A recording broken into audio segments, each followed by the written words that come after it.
excited to have you all here. Good morning, good morning. We are excited to have you and to get into the game. We're going to be talking about youth physical activity and sports programs today, the importance of equity, and we have got a great panel. I'm Carrie Ann Blevins. I'm the Senior Manager of Outreach and Engagement for our Community Engagement Team for Blue Shield Promise. We are so excited to have everyone here. Today, you're going to hear from two of our community-based organizations. You're going to hear from a panel of experts. And I think you're going to be just really inspired about the work that is going on to really raise up equality in youth programming. So next slide, Patty. Today, we're also going to be sharing about the partnership we have with Coaching Corps. And before we get started, just wanted to give you just a high level, just a few topics or a few points on what Blue Shield Promise is as a company. We're a nonprofit health plan at Blue Shield California, and we're really guided by our mission and our values, and we really encourage innovation, creativity, and we focus our efforts on transforming the current healthcare system to one that is really worthy of all our family and friends. So today, I want to introduce our CEO of Blue Shield Promise and our president, Kristen Surf. Kristen Surf is the president and the CEO of Blue Shield Promise Health Plan. Blue Shield Promise is a wholly subsidiary of Blue Shield of California. We're a nonprofit health plan with $21 billion in Avenue revenue, and we serve over 4.5 million members in states' commercial, individual, and government markets. Kristen joined us in 2016, and she's responsible for ensuring access to quality care for Blue Shield Promise's nearly 500,000 members in California, as well as leading the teams who bring Blue Shield's mission of healthcare worthy of our family and friends and sustainably affordable to Medi-Cal. She oversees the team who delivers the community and provider outreach and our Blue Shield partnership with LA Care and our joint community resource centers. I want to welcome Kristen Surf. Oh, thank you, Carrie Ann, and thank you to all of our panelists and attendees here today. I can't think of a more important time for us to be discussing the importance of youth sports in under-resourced communities like San Diego, Los Angeles, and also nationwide, right? We're at a very critical point in time. We're slowly getting out of the COVID pandemic. Our kids are returning to school, thank goodness, and really getting into that opportunity to have that kid-to-kid interaction and engage in those healthy activities. So in sort of that spirit, we've had the opportunity to partner with two of our most phenomenal community-based organizations, the YMCA and the Boys and Girls Club. We have representatives of them here, and partner them also with Coaching Corps, who you'll hear more from today. And so what I just want to say is that I have the honor and privilege of working and bringing Blue Shield's mission to the Medi-Cal community. 1/3 of Californians are enrolled in Medi-Cal and actually get their health benefits from Medi-Cal. And also half of the children in the state of California receive their health care through Medi-Cal. But healthcare is only one part of the equation. There are so many things that go into the health of communities and the health of our children. And having a safe space to really, truly, genuinely be a child, right? To have those feelings of joy, to understand what it feels like to be successful, and to also understand maybe what it feels like when you're not as successful, are such key and critical child experiences, something that resonates so very deeply with me. In my childhood, when my family struggled financially and I had to choose between working to contribute to buy food for my family or to play a sport, right? It was so important just to get that extra hour here and there where I was with other kids, where I was unburdened, right, from everything else that was going on in my life. And it's truly created such a resilient mindset for me. So I want to thank all of you for joining us and for passing those gifts on, because it is so critical for our kids and also for the communities that we support. So thank you so much to our partners. Thank you so much for what you're doing in our communities. It is an honor to work with you, and I just can't thank you enough. So as we get into today's dialogue, I'm so excited for everyone to be talking about how we can work together, how we strengthen the health of our communities and youth, and how we do it through a wonderful sports program. So Carrie Ann, I believe I'm handing it back to you. Thank you so very much. Thank you, Kristen, so much. We're so honored that you spent your time with us this morning. Thank you so much for your inspirational words. And I also wanted to acknowledge our audience today. I know we have a lot of community-based organizations on the call and also a lot of parents on the call. So I just want to acknowledge you as parents. A lot of you are excited and probably nervous sending your kids to school right now and sending them back to sports, into after school and sports programs. So just hoping this time will give you a little bit of a reprieve and you can see some of the great work that's happening around that and some of the training that is also happening with those coaches. So take a deep breath and just know that your kids are going to be okay. They're going to be in good hands.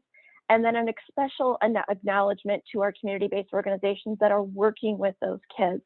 I know you're just as excited, maybe not quite as excited as the parents to have their kids back in school and those programs, but almost as excited, and that you're working so hard and so diligently to keep those kids safe, keep your staff safe, and keep everyone's hope and energy up.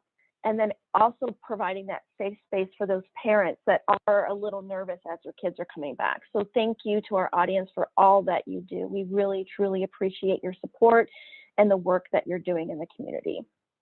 So just a little bit of housekeeping before I hand it over to our moderator.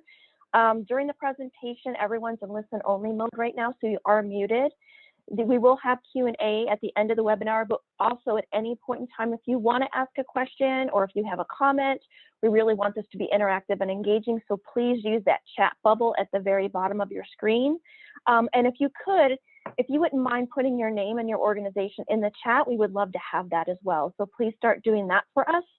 We are going to record the training just for training purposes, and we are really looking forward to engaging with you all more.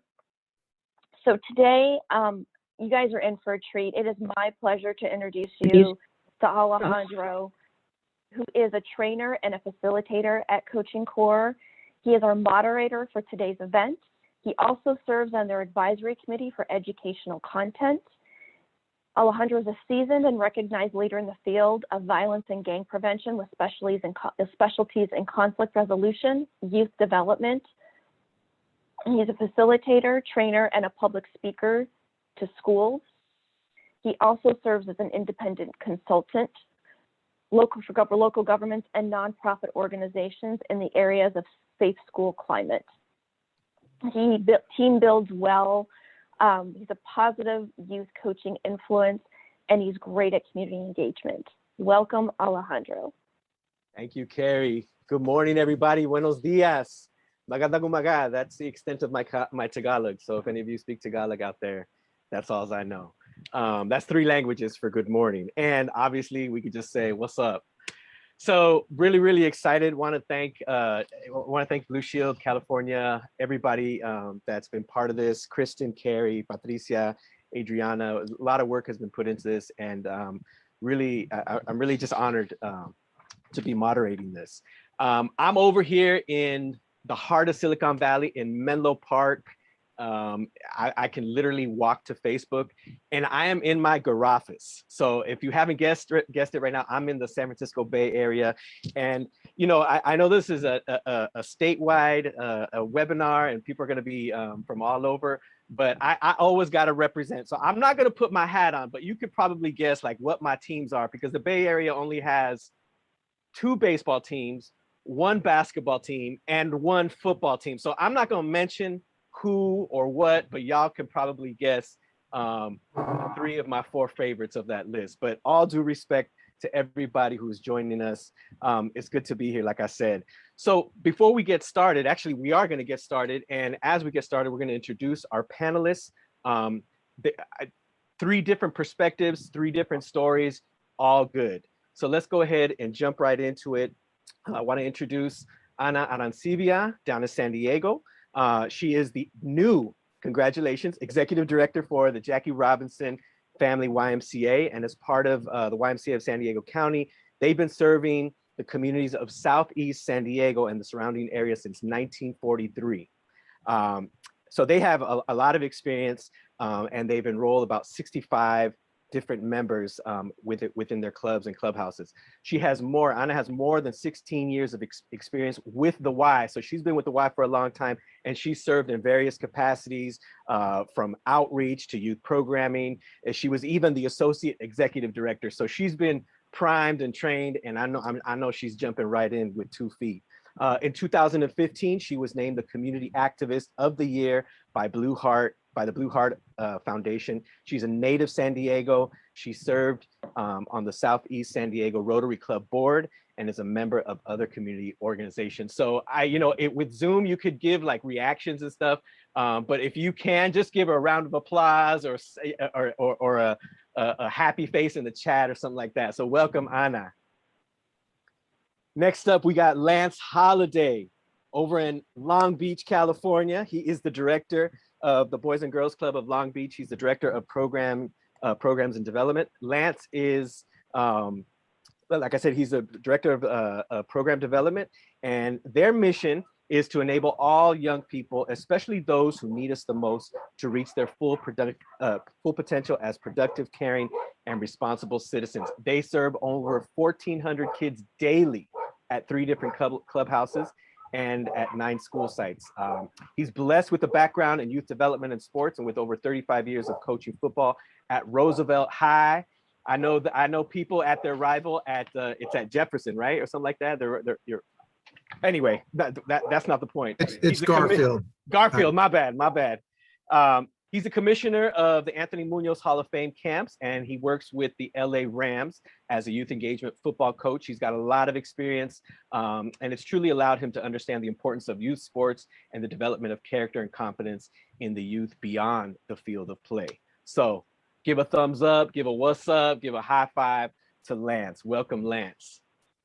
And last but not least, I want to introduce my homeboy, my comrade, my colleague, my partner in crime, prevention, Rob Marcus, who's the director of community engagement at Coaching Corps. So Rob, like I said, he's the director of community engagement at Coaching Corps. He has over 15 years in youth development, in the youth development field, working with various community-based organizations and rec departments. In these roles, he's managed and coached multiple after-school programs, NFL flag football programs, and junior Warriors basketball camps. Go Dubs. We'll stop right there. He is a California Age Consortium member and a certified trainer. And he's currently leading, this is really important, he's currently leading the Coaching Corps' initiative to establish local racial equity and access in youth sports. And he's the creator of that task force. And what they do is they find community solutions to enable access to safe and quality sports for young people. So another round of applause, thumbs up, what's up, high fives, low fives to my boy, Rob. Welcome, Rob. So, with that, we designed it this way. Rob is gonna tell us a little bit about Coaching Corps, some of the programs, and what the organization does. So with that, go ahead, Rob, and inform our audience. What is Coaching Corps? What does it do? Thanks, Alejandro. I appreciate it. Here at Coaching Corps, simply put, we exist to ensure kids in under-resourced communities can benefit from the positive impact coaches can have on their lives through sports. And all that we do is guided by our belief in equity. Even the whistle in our logo represents a call to action and our commitment as an organization to addressing the inequities we see in our nation's youth sports space every single day. We level the playing field by equipping coaches with the skills to provide high quality and high impact sport experiences. We do this so organizations can offer sports or physical activity and enrichment programs to the community, because a lack of trained coaches is a huge barrier to youth participation in our communities. Racial equity specifically is of high priority. So we focus our efforts as an organization in communities of color that have historically and to this day been marginalized and under-resourced. We do this to increase access and quality and the level of participation so it can be on par in terms of youth sport with what exists in more affluent and unfortunately and often non-POC communities. To further support this work, like you mentioned a few moments ago, we're proud to announce we're launching our second Racial Equity and Access in Youth Sports Task Force in partnership with local community stakeholders in San Diego very soon, and in Los Angeles in the future. And together, we're going to co-create a sports equity agenda. And the goal of that agenda will be to provide a community-driven roadmap along with strategies to increase access for youth of color to more fully participate in youth sports, and community coaches to engage more successfully as coaches and mentors in their own communities. Now, as we look to emerge from the pandemic, right, the economic fallout, as we all know, has disproportionately affected Black and Brown communities across this country. Youth sport organizations, school districts, rec and park agencies are facing massive budgetary shortfalls while trying to return to sports. That's why we're excited to announce our partnership with Blue Shield of California to help us work with more organizations like the Boys and Girls Clubs of Long Beach and the Jackie Robinson Family YMCA in San Diego that are on the ground providing essential services to youth and families. And we're also looking at ways to engage employees and individuals within the Blue Shield network to become coaches, which will help increase youth sports program capacity to serve more kids because they have more coaches. Now, why is coaching important? We know that coaches can be the #1 influencer when it comes to driving positive outcomes for our kids. Some of the benefits include increased high school graduation rates, improved behavior and interpersonal skills, and better attitudes overall. And studies also indicate that physical activity, and sports in particular, can positively affect aspects of personal development among young people, things like self-esteem and goal setting and leadership, but with the key factor being coach quality. So we've developed our educational content to address this and made it applicable to everyone working with youth and providing physical activity and enrichment programs for kids. Right on, Rob. I just want to tell you, and it's not because I know Rob, I know Coaching Core, but I've done a lot of work with young people around the state and around the country, and I know Coaching Core is an agency that does it. They do it in a very equitable manner, and they bring the programming and the philosophy to our young people, particularly in Black and Brown communities. So just want to give you all respect, Robert, and all the staff that is representing Coaching Core here on this webinar. Okay, so let me tell you just a quick little tidbit about my role. I'm going to be moderating. I'm going to be asking some questions.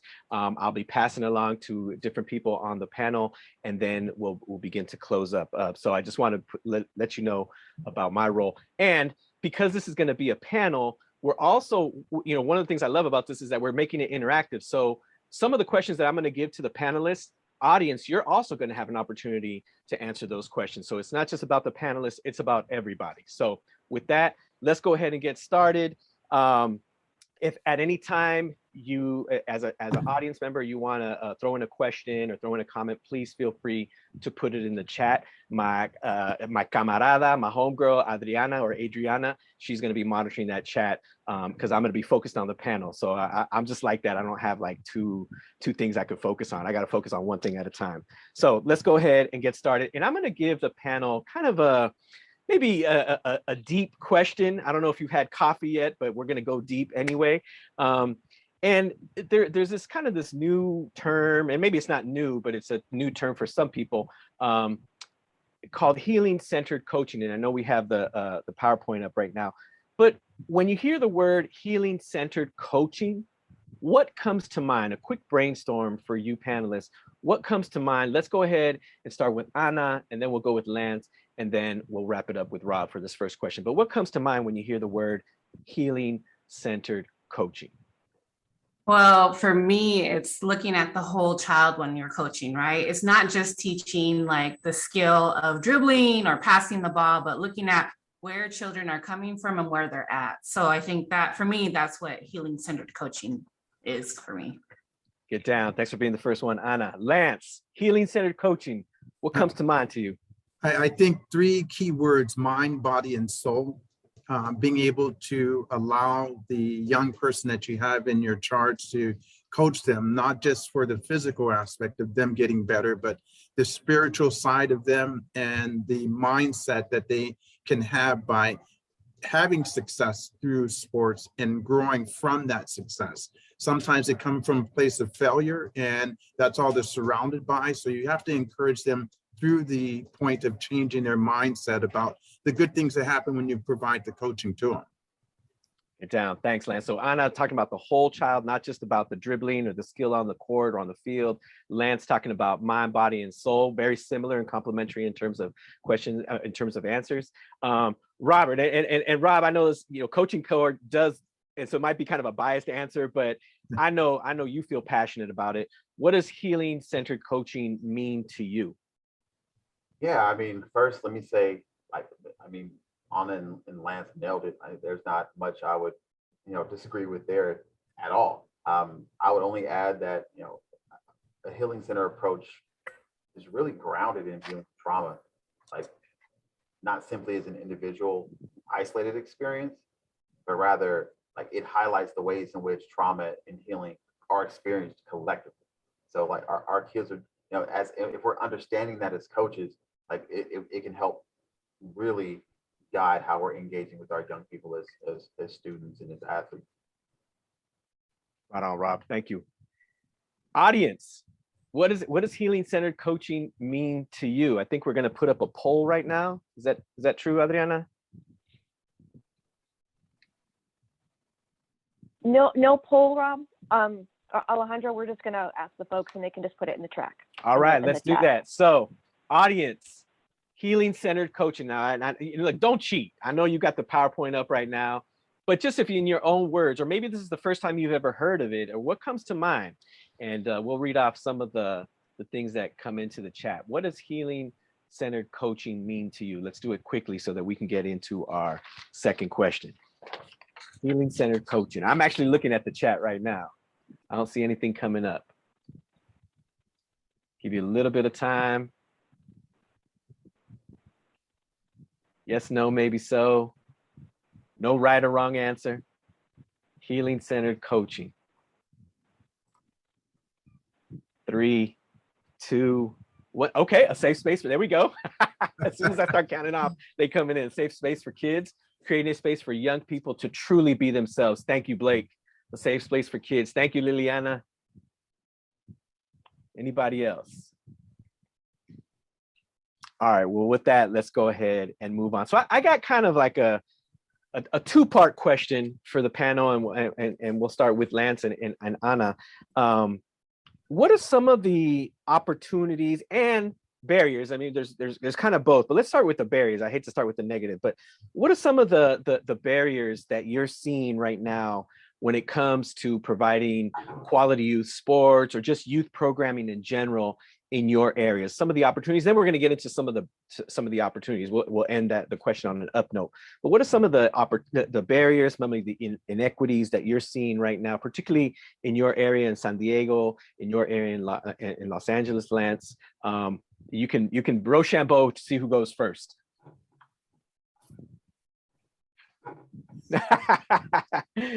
Well, Anna, I will go ahead and jump on that question. Alejandro, I think we find that the resources and access are kind of the barriers initially. And if I say this, pay to play club type of environments where young people, if they want to excel in the sport, if they want to get good coaching, they have to pay for good coaching. They have to go to a club environment sometimes to get that good coaching. And that is not feasible in our communities to have that opportunity to get coaching that is quality without paying for it. Now, at the high school level, in order to sometimes play for a high school team, you may have had to play club prior to going to that team. So there's a barrier there also if they want to excel on the next level from middle school to high school. Thanks, Lance. I didn't know that. So I kind of a prerequisite to high school is like, did you play club? Oh, if you didn't play club, wow. Anna, what are you Yeah, seeing? I mean, the same thing in terms of the competitive, the club basketball or club soccer or any kind of club team, that pay to play is really a barrier for families because it's super expensive to play. So if you're really into basketball or if you're really into soccer and you want to excel or go into that looking for a college scholarship, you do have to get into that competitive scene. And it seems like it's starting earlier and earlier and earlier. So it's not just at high school, it's starting like right now, like at fourth grade, fifth grade. And I think like, because it's so expensive, it's leaving a whole community of families out, you know, that they can't participate because it's way too expensive.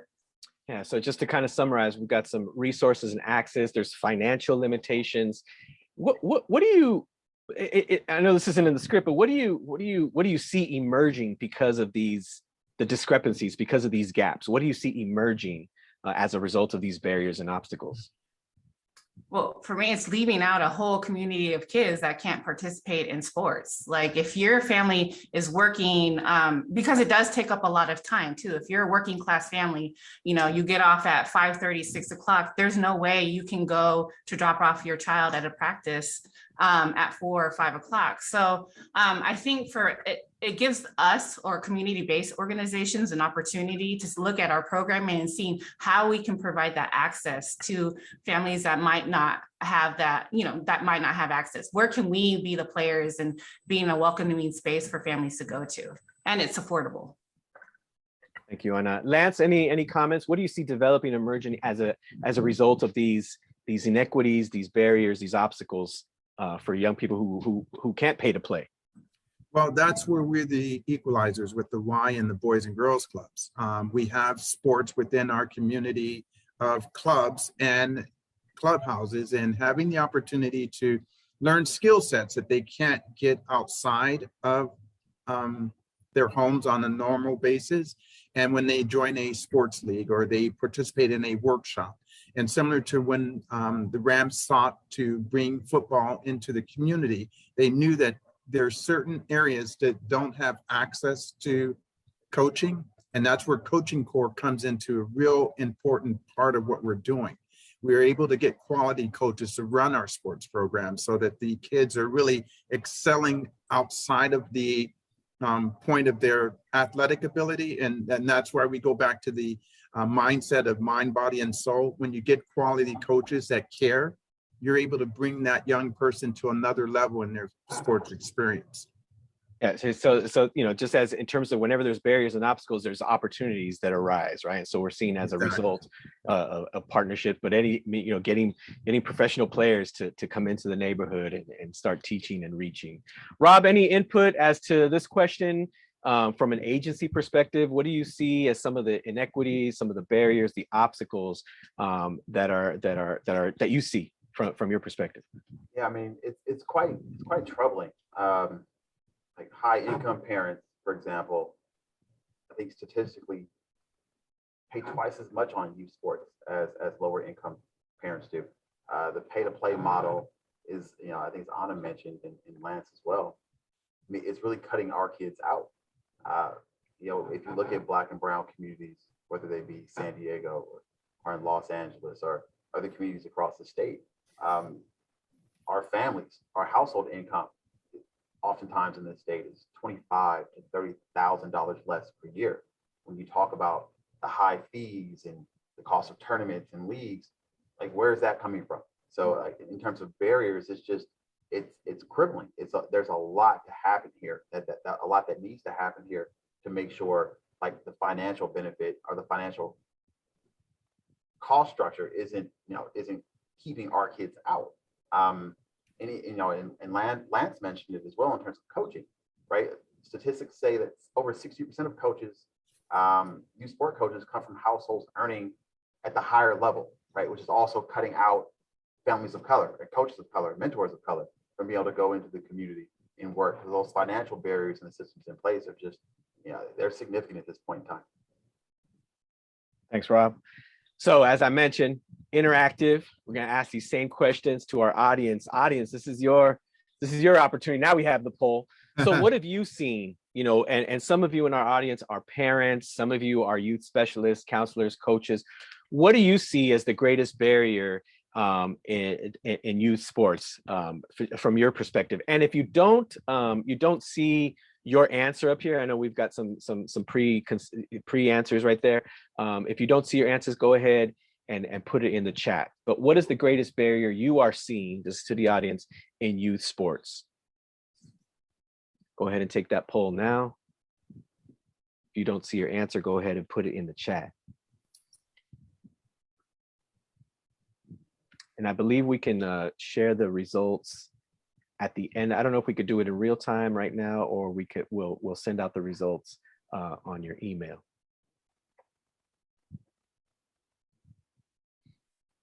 All right, give you about 3 more seconds to take the poll. Write it into the chat if you don't see it answer, and we'll continue with our panel. 3, 2, this is the trainer in me. All right, 3, 2, 1. All right, audience, bring it back.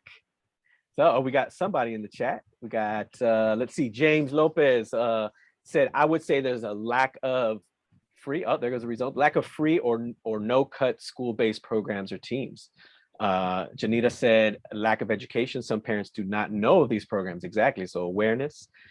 Awesome, and so here are our poll results. Interesting, I'm not gonna read it, I think they're right there, self-explanatory to you all. Thanks everybody for participating and answering the same question that was given to our panelists. All right, let's go ahead and close that out. All right, so let's go deeper. We've talked about pay to play, we've talked about the barriers and the inequities. So when we talk about, you know, coaches, let's talk about representation. So your thoughts, your experience on the importance of having coaches and caregivers be reflective of the communities that they serve. And I know we're tossing around the phrase Black and brown, and I just want to qualify that, because Black and brown goes beyond Latino and African American. It also extends to our Pacific Islander brothers and sisters, our Southeast Asian, and I will even throw, you know, within a lot of Black and brown communities, a lot of poor white. So I just want to put that out there, just so that we're not exclusive in terms of our terms, so that we just kind of cover what we're talking about when we say Black and brown. So going back to representation, what's the impact? Why would you say it's important? Your thoughts. Let's go ahead and start with Anna, and then we'll go with Lance and Rob. Yeah, it's important because it's important for kids to see themselves reflected in the community, right? And I think about, like, and this is in general, right? I think about my son when Miles Morales came out from Spider-Man, right? He was like so excited because Miles Morales looked exactly like him. And he said, Mom, I can be Spider-Man too. You know, like, so for him, that is so important to see yourself reflected, right? In coaching and teachers and everything. So it's just super important to see, and they feel that connection, right? They feel the connection to that person. So that's why I think it's important. Get down. Way to throw in some Marvel comics in our youth panel, our youth sports panel. Thanks, Anna. Lance or Rob? What would you say about the importance, the impact of representation, people that look like you coaching you? Well, I think the experience of having someone culturally identify with your upbringing or your walk or journey, and their journey is kind of the vanguard for you to follow. If I say having, and this is for me, when I was growing up, having a coach that was able to have an experience of growing up in my community, either Compton or Boyle Heights, and having the ability of knowing that they've made a certain level of achievement and gave me kind of an inspiration to have someone that looked like me guide me. And I think kids today need that more so than anything, not just as coaches, but as mentors and role models. Thanks, Lance. Rob, add, change, shift to the question. I would only add that, like, there's a value in communication perspective, and the things that don't need to be said, the communications that don't need to be, you know, like the cultural relevancy, the, you know, like the understanding of the nomenclature, the nuances that exist within the community. Like, to have someone in a leadership role who understands those subtleties and those nuances, and to be be able to be in a position of authority, right? And be a leader and a role model, there's a profound impact that can have on a young person. Yeah, thank you for mentioning that. It's really kind of some of those non-verbals, and some of the rules of culture are not written; they're learned. And so, the concepts of time or discipline or correction, and all these different things that are just not named, that you can't. Some things are caught, not taught. I'll just put it out like that. So on the flip side, you may have somebody that's like, look, I'm not from this community, but I have a heart. And I've been working with young people for the longest time. I'm not perfect. What would you say to those who don't necessarily represent the fabric of that community, but they have a heart to serve? They have served. They got a lot of knowledge and experience. What would you say to them for those that want to volunteer either with your organizations or maybe some of your community partnerships? Popcorn style. Anybody could jump in. I mean, we're never gonna, if somebody has the heart and passion to want to serve, we're never gonna say, no, you can't serve here, So I think we always talk about, at least here, we talk about you can't turn on heart, or you can't turn it, you can't teach that. You can't teach that. So if somebody has the heart and the passion to really want to serve and coach and provide their expertise, we are more than willing to have those folks here. So Anna, so you have that. So what are some of the questions that may prepare them, because maybe this might be the first time that they enter in a community that is not reflective of them? Well, I mean, that's where we take the healing centered approach in terms of coaching, right? Like we use those. And I mean, even with some of the staff that we have here, we talk about like, we don't ever want to kick a kid out of our program, right? We never kick kids out of our program, because where are they going to go outside of this program? Where are they going to go?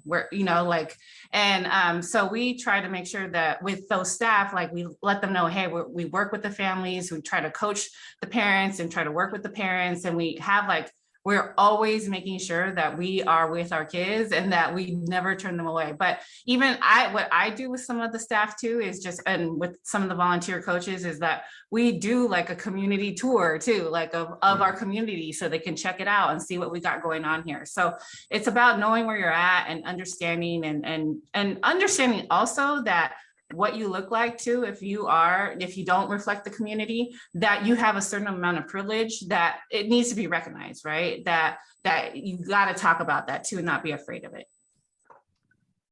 Thanks, Anna. Robert, Lance, how do you respond to those like big heart and I want to come in and work with young people, but they don't necessarily match the demographic that they're working in? Well, I'll go ahead and kind of identify the importance of cultural respect and the aspect of having empathy for the where you're going into an environment. And I think I've mentioned in our conversations before, I've been coached by someone not of my race, and I learned cultural respect through that coaching. And I think that's important for our kids growing up too, especially in this environment that we have of cultural divide. If you have a young person that wants to come in and bring their skill sets, if they come in with the heart, like Anna mentioned, to make a difference, that is so impactful in a young person's life that they begin to understand there is respect given by that coach coming into their life, wanting them to do their best. And so we can't discard or discourage non-community participants, if I'm using the right if they haven't grown up in the barrio, we can't say, hey, you can't come to the coach or come to coach here. No, if you bring a heart or if you bring something to the table that's going to make the difference in the lives of the youth, it's going to be so impactful. We don't know where it will take them, but it's a dividend that will be able to pay off in the future. Any insights, Rob, you can add to it? Or yeah, I would just add, like Lance mentioned, like cultural respect. Like I would add on to that and say, and mention cultural humility, right? Like as you come into the community, right? Like understand that the lens that you look through, the biases that you have, right? Like your culture is, no better, no worse, just different. right? And having a level of humility when you come into the community, understand like our kids aren't problems. Like they don't need safety, right? Like come bring what you bring to the table and benefit the young people there through, and absolutely check their privilege, like Anna mentioned, like have humility, and understand that like there are going to be differences and be curious, right? To learn about like how you can engage in that space to better impact the young person, because absolutely we want everyone to come in. That we want support. We need coaches. We need mentors. We need allies, right? But like you can't come in to a community. At least I don't think so. Like without a level of humility, in terms of like when you come in and you don't have all the answers. No one has all the answers. Yeah. I love how you put that. Just the cultural humility. The willingness to learn and to serve, as opposed to cultural competency sometimes, where competent refers to like I've arrived. And so there's nothing else, right? But cultural humility, it's a learning process. So thanks for mentioning that, Rob. Great answers, everybody. I'm gonna dig a little bit deeper, and I'm gonna look to Anna, and Anna's right here on this side of the screen, so that's why I'm going this direction. But Anna, can you just talk about the importance and the impact of female coaches? Well, I mean, I can just speak from personal experience. My daughter plays basketball, and I mean, trying to find, there was one time that she had a female coach, and she was just like, she had the best experience there because I don't know, she felt a connection to having that female coach, and she felt like that the coach understood where she was coming from, like what she was doing, and that for her to see a coach that knew how to play basketball really well too. And, it's just a different vibe. So it's just important we just need more female coaches out there. I just haven't seen that, at least in the basketball and even in the soccer area, because that's what we coach over here. So it'd be awesome to get more female coaches out. Yeah, and I'll just, I'm not the content expert, but I'll just put this out there. There's a lot of times we say, okay, female coaches keep teaching and coaching young girls, but we need more female coaches teaching young boys, female little league coaches where the majority of the team is little boys, because that has a huge impact as well. So just those are my quick 2 cents, and I'll go back to my moderator role.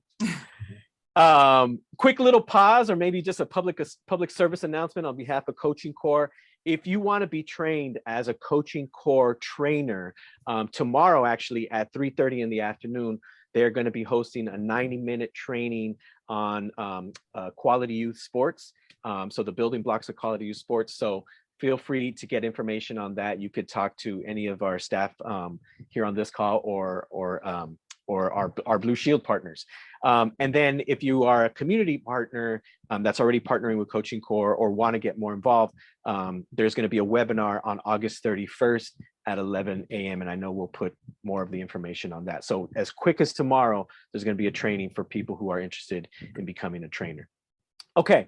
So, we're at I don't want to say the tail end of the pandemic, but things are definitely shifting, and certainly things shift every day. So hopefully I'm not eating my words tomorrow. But as we go back to in-person play, whether it be in the schools or in communities, what are some of the challenges that your organization and maybe some of your partner organizations are facing? What's important for them or for you to consider as people start returning back to the field, in school, in the community? Let's go ahead and start with Lance, and then we'll shift it over to Anna. Well, I know what's going to be important is safety, number one, and the environment of them coming back into our clubhouses. Actually, we've not ever closed over the pandemic, so we had the practices of the social distancing and the maintaining of the mask. But as we were reformulating how we're delivering program, one of the considerations is to explore new sports opportunities. Golf is an outdoor sport. Volleyball is a socially distant sport. So to create new opportunities within the sports environment, that is a consideration. But coming into being in our clubhouses, it's going to be important for the kids to understand the shift of contact sports is shifted slightly. We just have to be more conscious of how we are approaching it. And that's the perspective I have at this time. Yeah, so safety in terms of health and contact. Thanks, Lance. Thanks for starting it off. Anna, your thoughts, your perspective. What are some of the challenges that your agency or maybe your partner agencies are facing or thinking about right now? I mean, safety, of course, but also in terms of health, like mental health is important too, because our kids have been locked up for the past year and now they're coming back out, and we're noticing a lot of kids are withdrawn or like now being with a bunch of other kids, it's almost like overwhelming. So really also having that training on coaches on how to adapt and to work with children that have been isolated this whole time. So really checking in on students and their kids and the kids in terms of their mental health has been one of the things that we're looking at. Yeah, so Lance mentioned safety, obviously the health and kind of the physical aspect of it.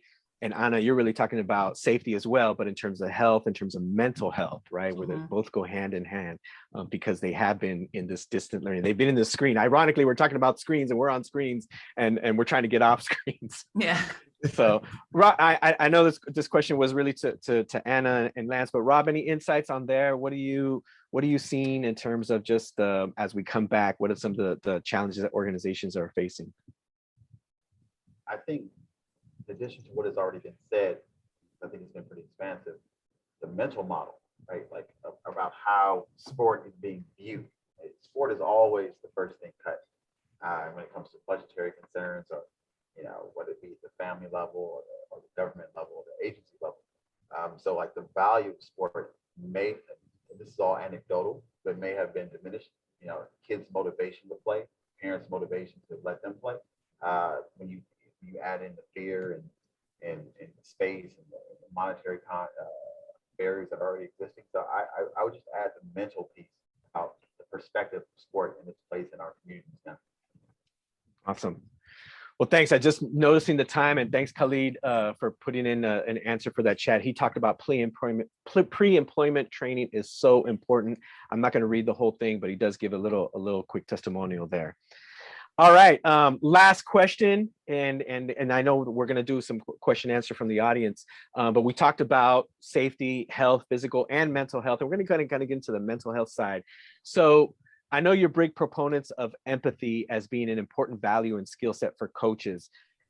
Could we just throw out, why is empathy important as a coach, as a youth specialist, as a counselor? That for some people that mean like, oh yeah, that's a given, but empathy, particularly in sports, is not necessarily a word that is welcomed or even used in the sports world, whether it be professional or amateur or in the Pee Wee leagues.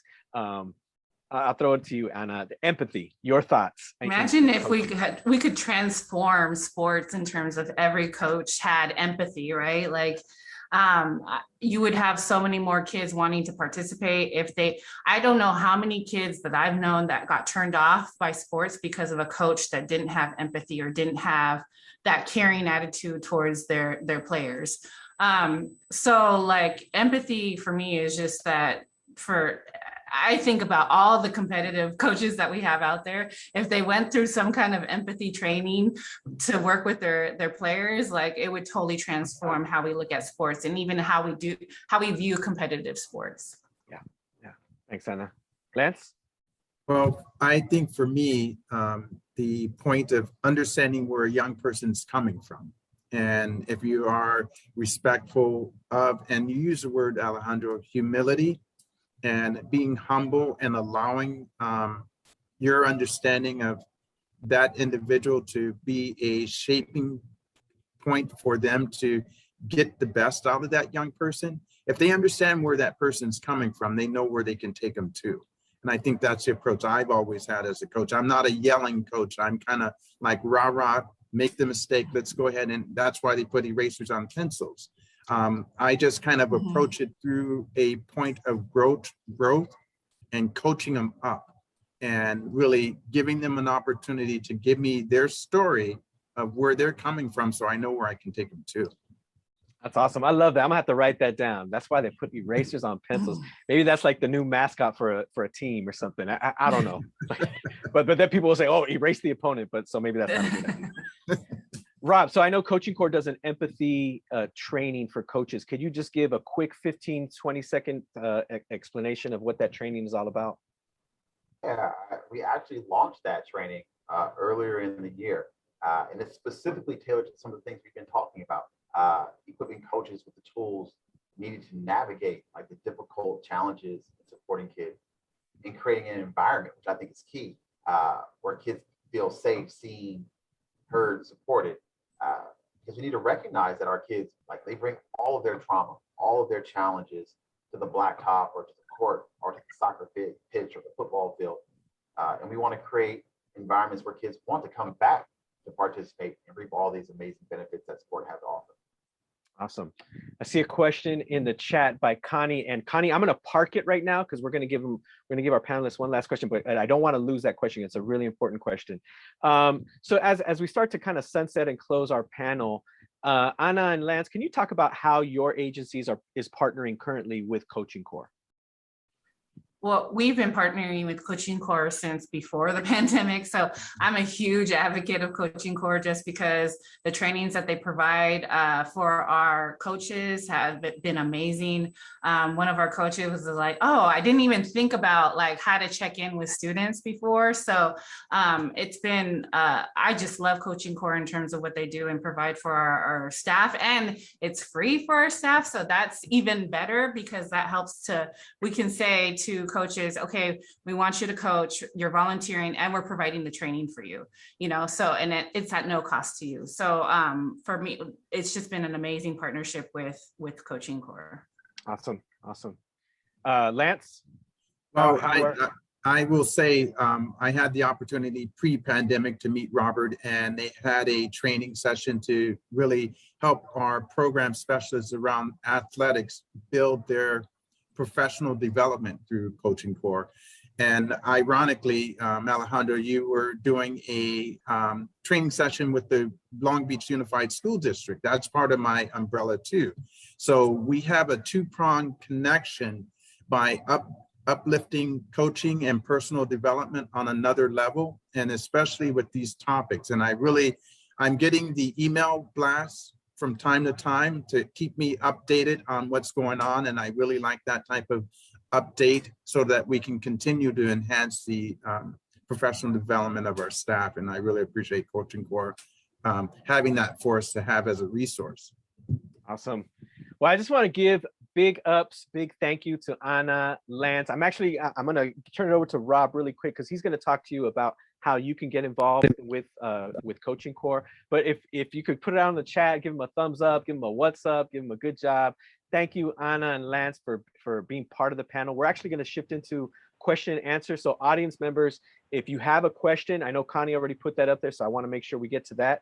But Rob, can you just tell them really quickly how our audience can get involved with Coaching Core? Absolutely. There are several ways that everyone can get involved or partner with us. One, as an organization, you could just become a partner, right? And access our trainings, which provide coaches and after school staff with practical ways to infuse social emotional learning, trauma-informed care, and character development into every interaction that they have with their young people, whether it's through sports or physical activity, movement, or any other type of enrichment. We have a massive library of resources on our web-based platform, discussion boards for coaches, and folks can even contact us for assistance. We host events similar like this webinar, and we share tips through an e-newsletter. Always you can, as partners that you can benefit from. We also offer an easy-to-use recruitment platform, so our partners can find volunteer coaches, directly addressing the limited budgets and staffing capacities that our partners are experiencing and that we've been talking about today.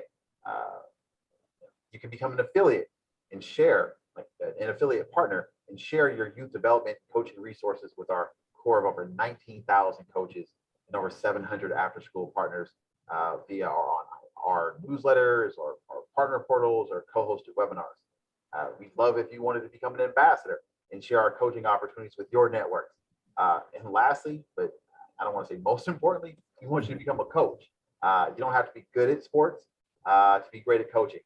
Your support, you coming out, stepping up to become a coach, can make the difference between a young person playing or sitting on the sideline.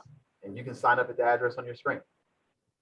Awesome. Thanks, Rob. And yeah, so Adriana, our partner with Blue Shield, she put up the different links. So I heard become a coach, become a partner, become an associate, become an ambassador. So all the links are up there. Let's get to the question and answer. We certainly don't want to minimize this. And I really love this question. It's it's very poignant. So just to get to it, Connie Guerrero asked, what are you doing to address and support being a black or brown athlete during these times of civil unrest?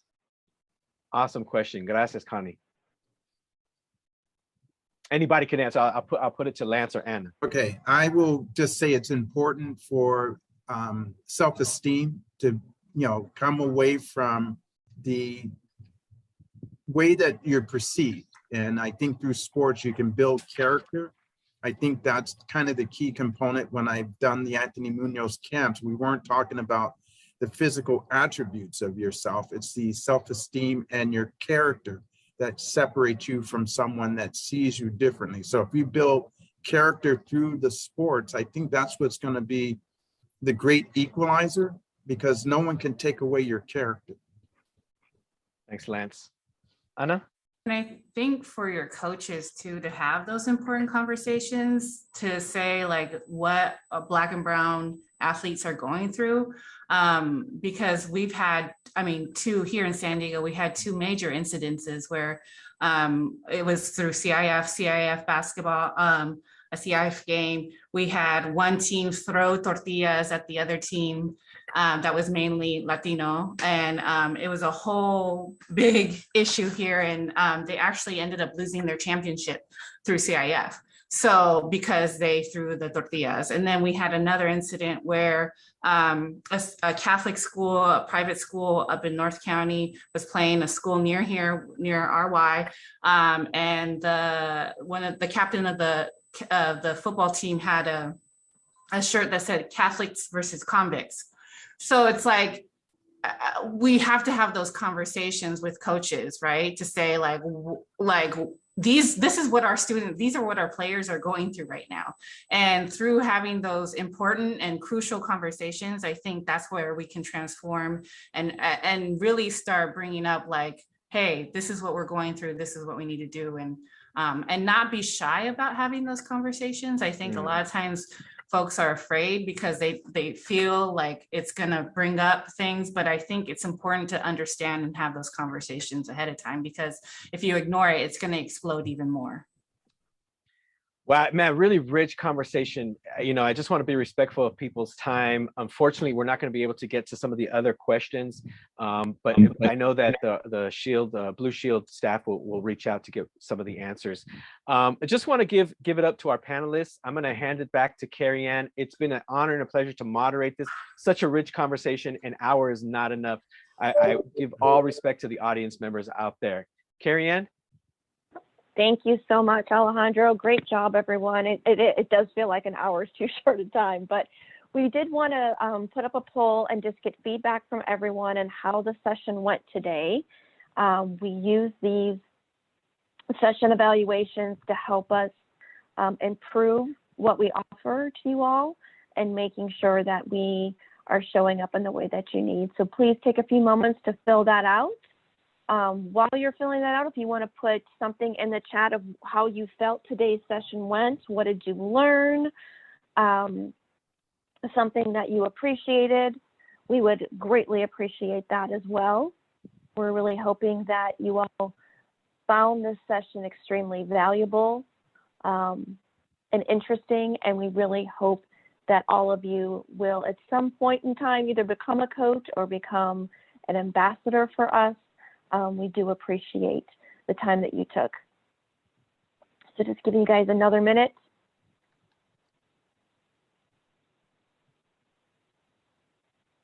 All right.